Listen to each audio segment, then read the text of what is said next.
She graduated this year with second-class honors in accounting and management from the University of the West Indies, but not before she had to overcome some very challenging circumstances. Golda-mae Bullock's story is one you need to hear going into 2020. It's an inspiration. Good morning, Golda-mae. Welcome to Smile Jamaica. It's morning time. Good morning. Congratulations. Thank you for having me, and thank you for your congratulations. Yeah, man, you finished with school, or you're going on to do the masters and the doctorate and the in the upcoming year, I'd love to do that. Yes. You would love to, or you're going to do it? I'm going to. Yeah, what you doing?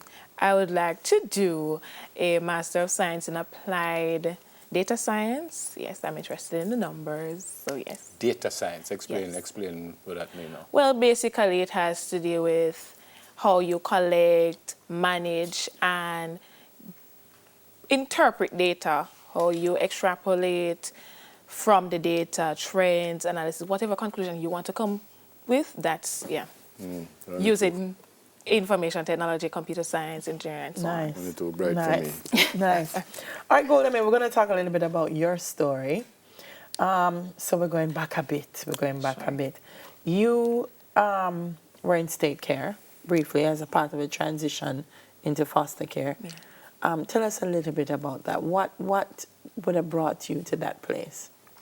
Well, my mom died, then I was living, it was just my brother, my father, and myself.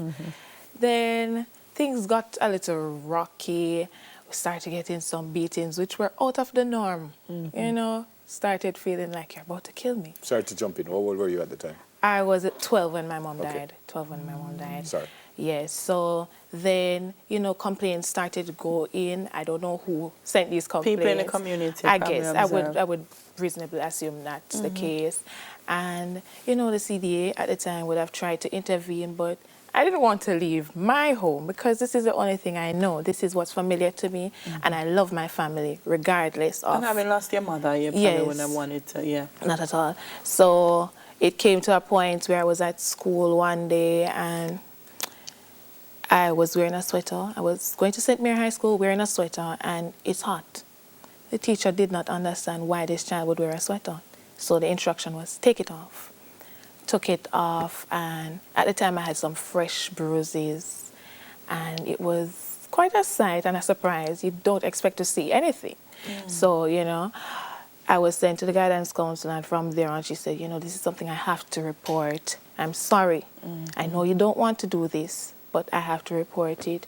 And from there on, it was CDA intervening, trying to get the facts of what's been happening, trying to see what's the best way to proceed. Do we counsel this family? Do we remove the child from the home? Right off the bat, when they realized that it was not just a single occurrence, they decided this is a child in need of care and protection, and the matter was placed before the court. There were quite a few complications in between, but this is a short version.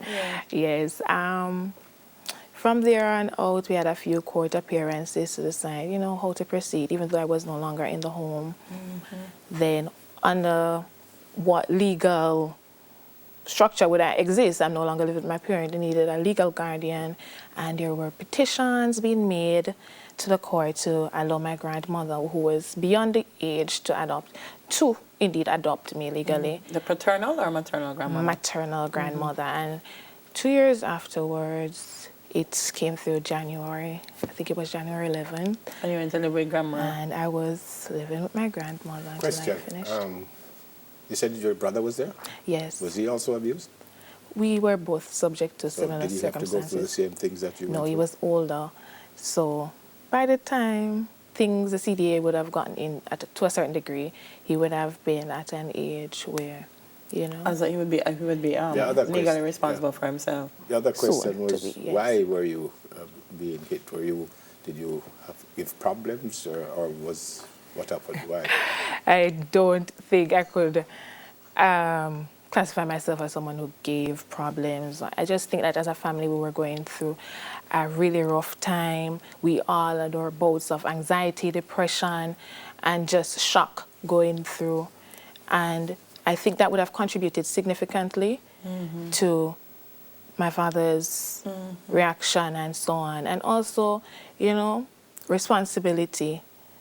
it can be a burden that not everyone can bear to a certain degree. Particularly if it's sudden. Yes, sudden responsibility and personality also has. Well, how's the something. relationship with him now? I hope to work on it. Okay, fair enough. At that age, though, Golda-mae, it must have been very difficult for you because that transition isn't easy. Regardless of what happens in a home, it's the home that's familiar to you. Yeah. What was it like for you? What were you thinking and going through during that entire time?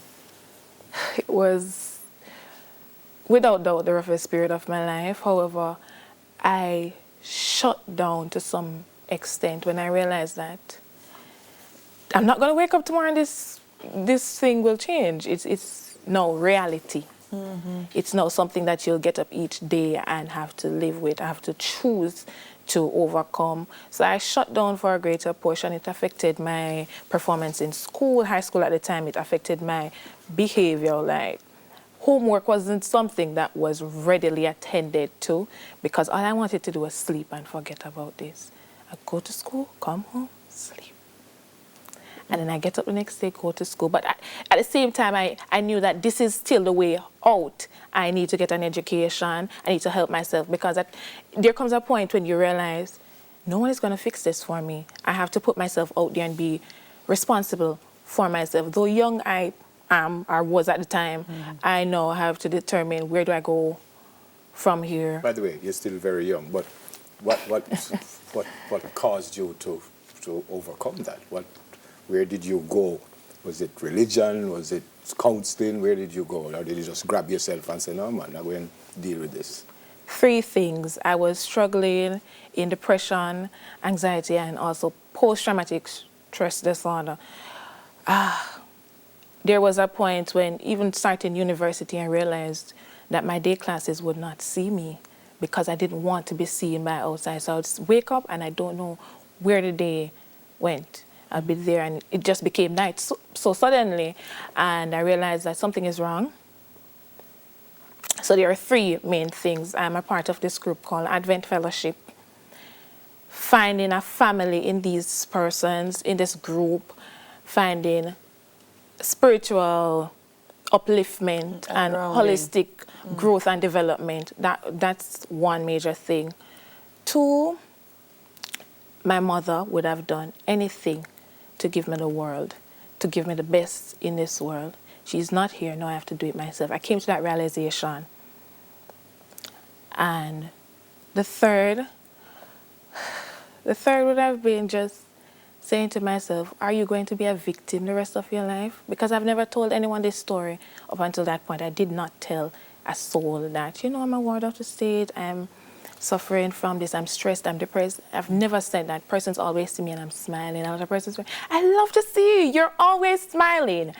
And if persons look at me as that person, why can't I just be this person for myself? Why can't I just decide to overcome?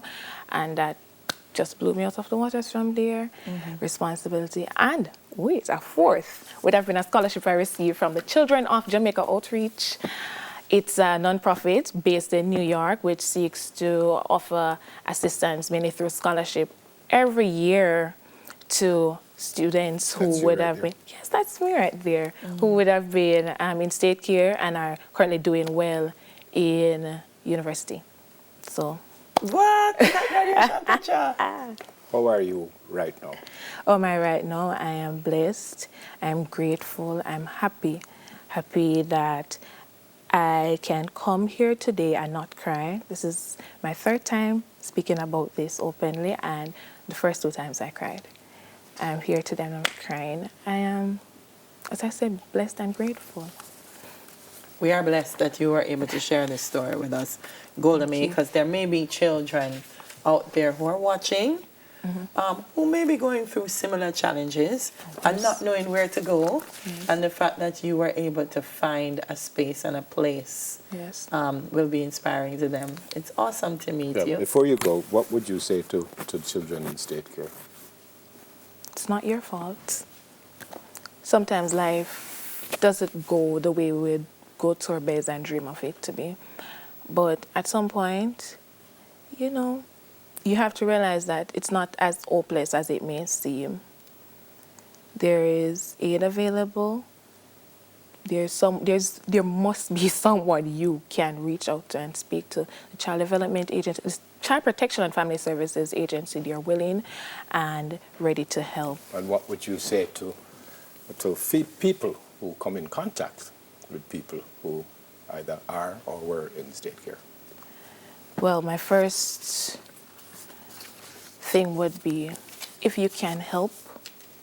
Mentorship is one of the most valuable resources I have had to experience myself.